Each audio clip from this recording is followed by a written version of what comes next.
Assalamualaikum warahmatullahi wabarakatuh. Perkenalkan, nama saya Fauzia Rumatmaja dengan NIM akhir 30081. Saya dari kelas Ilmu Kesehatan Ternak A dari kelompok 3 dengan asisten Kak Hadiki. Pada kesempatan kali ini saya akan melakukan praktikum acara 2 mengenai nekropsi dan vaksinasi pada ayam jantan.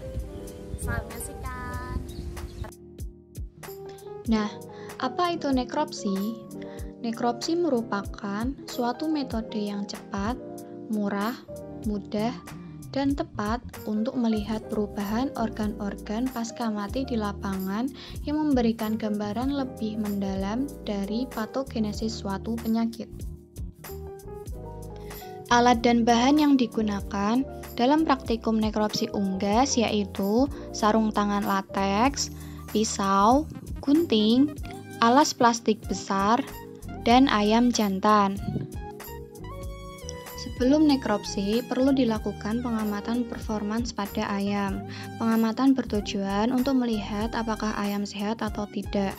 Nah, pada ayam yang saya amati didapatkan hasil bahwa tingkah laku ayam lincah atau aktif bergerak.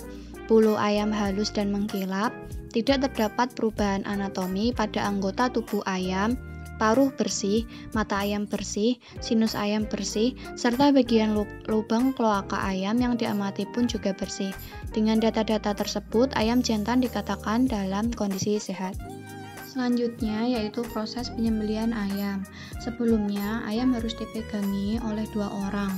Kemudian, ayam disembelih menggunakan pisau tajam pada daerah leher dengan memutus 3 saluran, yaitu saluran pernafasan, pembuluh darah, dan saluran pencernaan. Setelah disembelih, tunggu darah hingga berhenti, kemudian lakukan nekropsi pada ayam.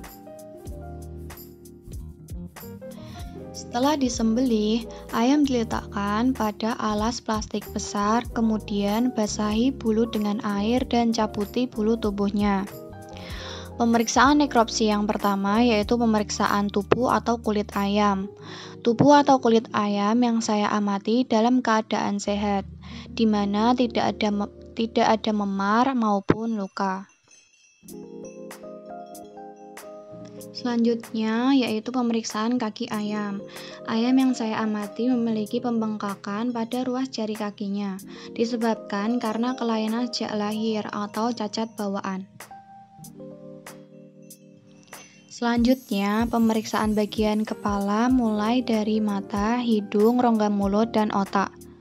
Pengamatan pada mata ayam dilakukan dengan memotong kelopak mata, kemudian dilihat apakah ada perubahan warna atau tidak.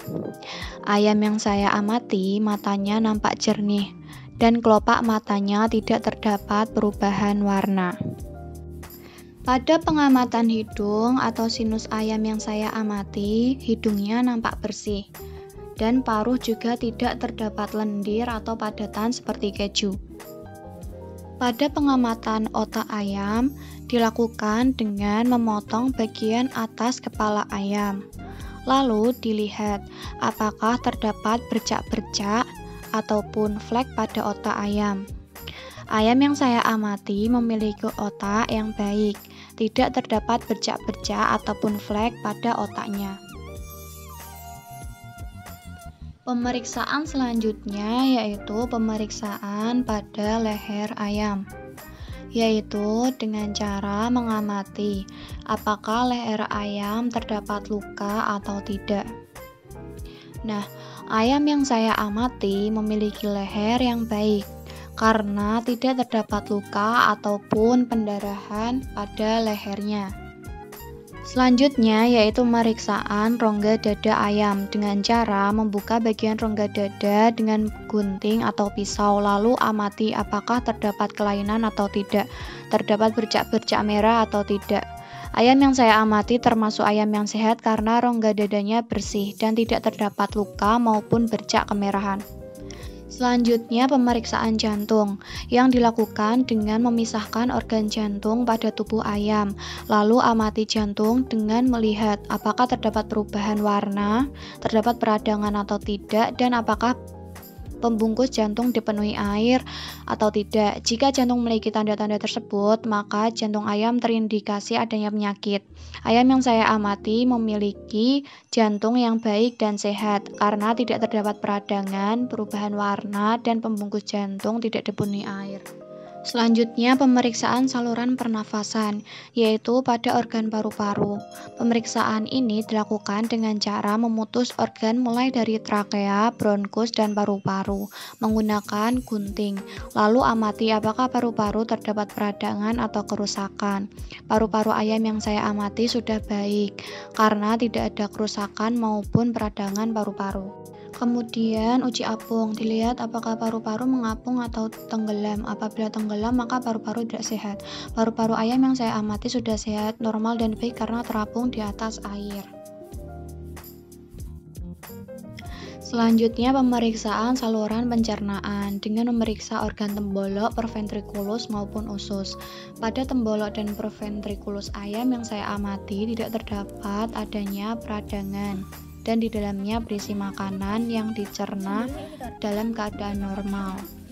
Pada usus ayam dapat diamati apakah kulit ususnya terdapat peradangan dan berisi cairan yang normal ataupun tidak, serta terdapat cacing atau tidak.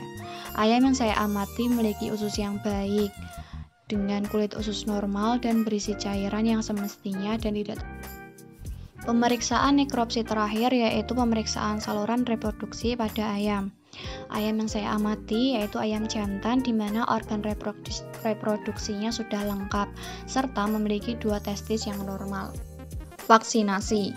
Apa itu vaksinasi?